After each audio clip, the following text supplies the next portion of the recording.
பொதுவாக சொல்லுவார்கள், தீட்டிய மரத்திலே அடுத்தது என்ன? ஊர்பம்.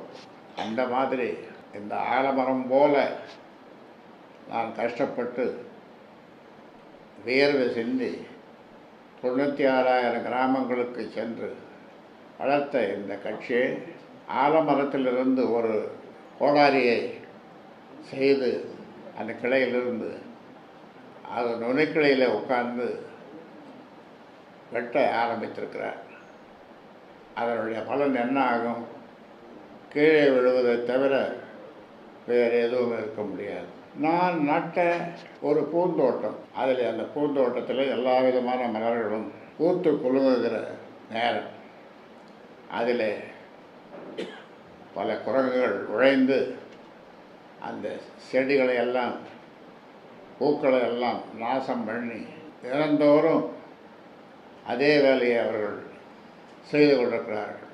இப்படி அன்புமணி என் பெயரை சொல்லி என் படத்தை போட்டு பாட்டாளி மக்கள் கட்சியினுடைய கொடியை உபயோகித்து செய்வது வேதனை அளிக்கிறது. பிரம்மாத்த வேலைகளை, பொய் மூட்டைகளை என்று சொன்னால் ரொம்ப ரொம்ப பெரிய பெரிய மூட்டைகள், பொய் மூட்டைகள், ஆயிரக்கணக்கான மூட்டைகள்.